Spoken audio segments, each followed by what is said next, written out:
പറയുന്നു ADGPക്കെതിരായിട്ട് DGP അന്വേഷണം നടത്തുകയാണ്.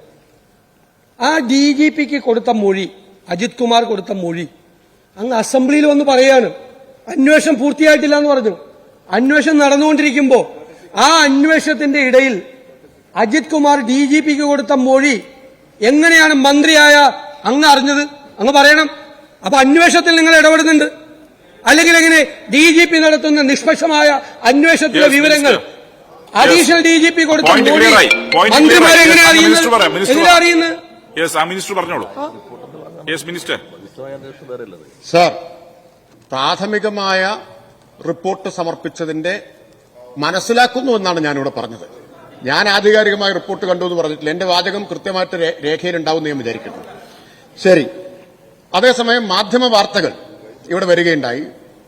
വിശിഷ്ട സേവനത്തിനുള്ള രാഷ്ട്രപതിയുടെ മെഡൽ കിട്ടുന്നതിന് സഹായിക്കുന്നതിന് വേണ്ടിയിട്ടാണ് RSS ജനറൽ സെക്രട്ടറിയെ കണ്ടത് എന്ന തരത്തിലുള്ള ചില വാർത്തകളുണ്ടായി. DGP ആവാൻ വേണ്ടി UPSC തയ്യാറാക്കുന്ന ലിസ്റ്റിൽ ഉൾപ്പെടാൻ വേണ്ടിയിട്ടാണ് എന്നുള്ള വാർത്തകളും വന്നിട്ടുണ്ട്.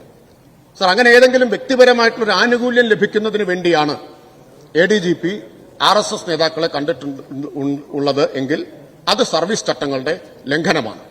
ഇപ്പം ഗൗരവമായിട്ട് ഇക്കാര്യങ്ങളെല്ലാം സർക്കാർ പരിശോധിക്കുകയാണ്. സർ, ഇവിടെ നേരത്തെ ബഹുമാനപ്പെട്ട അംഗങ്ങൾ ആരോ സംസാരിക്കുമ്പോൾ, മുസ്ലിം ലീഗിന്റെ അംഗങ്ങൾ ആരോ സംസാരിക്കുമ്പോൾ പറഞ്ഞു എന്നാണ് ഞാൻ ഓർക്കുന്നത്, മറ്റൊരു RSS നേതാവുമായി വയനാട്ടിൽ കൂടിക്കാഴ്ച നടത്തി. സർ, അവിടെ ലീഗിന്റെ സംസ്ഥാന പ്രസിഡന്റുമായിട്ടും അദ്ദേഹം കൂടിക്കാഴ്ച നടത്തുന്ന ചിത്രങ്ങൾ ചില പത്രങ്ങളിൽ വന്നിട്ടുണ്ട്. വയനാട്ടിൽ പലരും സന്ദർശിച്ചിട്ടുണ്ടാവുമല്ലോ, ദുരന്ത മേഖലയിൽ. അങ്ങനെ സന്ദർശിച്ച സ്ഥലങ്ങളിൽ ADGP അവിടെ ചുമതലയായിട്ടുണ്ടായിരുന്നു. അവിടെ പലരോടും സംസാരിച്ചിട്ടുണ്ടാവും. ഒരു ദുരന്തമുഖത്ത്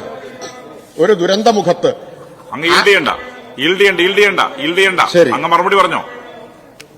ദുരന്തമുഖത്ത് ഇങ്ങനെ വന്ന ആളുകളുടെ ഓരോ ആളുകളുമായിട്ട് സംസാരിച്ചത് ഈ നിലയിൽ ഉന്നയിക്കുന്നത് കൃത്യമായ ലക്ഷ്യത്തോടു കൂടിയിട്ടാണ്. സർ, പിന്നെ ഇവിടെ ഉന്നയിച്ച വേറൊരു കാര്യം എന്താ? ADGPയെ എന്തിനു വേണ്ടി ഉപയോഗിച്ചു എന്നാണ്? മുഖ്യമന്ത്രിയുടെ ദൂതനായിട്ട് ഉപയോഗിച്ചു എന്നാണ് പറഞ്ഞത്.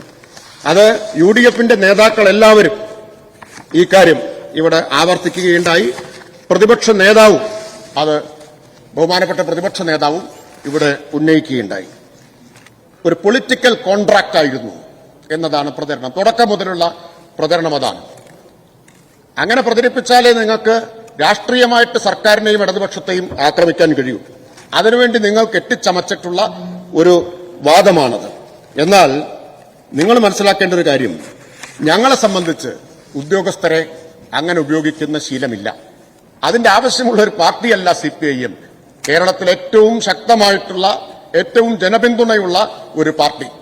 ഞങ്ങൾക്ക് ഞങ്ങളുടേതായിട്ടുള്ള പ്രവർത്തന രീതി, ഞങ്ങളുടെ കേഡർമാർ, അല്ലാണ്ട് ഉദ്യോഗസ്ഥന്മാരെ ഒരു കാര്യത്തിനും ഉപയോഗിക്കുന്ന ശീലം ഞങ്ങളുടേതല്ല. ബഹുമാനപ്പെട്ട മുഖ്യമന്ത്രി തന്നെ സഭയ്ക്ക് പുറത്ത് പത്രസമ്മേളനത്തിൽ പറഞ്ഞു, അത് തെറ്റായ ആ ശീലം നിങ്ങളുടേതാണ്. ജയറാം പടിക്കലിന്റെ ആത്മകഥയെ ഉദ്ധരിച്ചുകൊണ്ട് അദ്ദേഹം പറഞ്ഞു, എങ്ങനെയാണ് കോൺഗ്രസ് RSS ചർച്ചയ്ക്ക് വേണ്ടി ജയറാം പടിക്കലിനെ മുഖ്യമന്ത്രിയായിരുന്ന കരുണാകരൻ നിയോഗിച്ചത് എന്ന് ആ പുസ്തകം ഉദ്ധരിച്ചുകൊണ്ട് തന്നെ അദ്ദേഹം പറഞ്ഞിട്ടുള്ളതാണ്. ഞാൻ അതിന്റെ വിശദാംശങ്ങളിലേക്ക് കടക്കുന്നില്ല. ഈ പൊളിറ്റിക്കൽ കോൺട്രാക്ടിന്റെ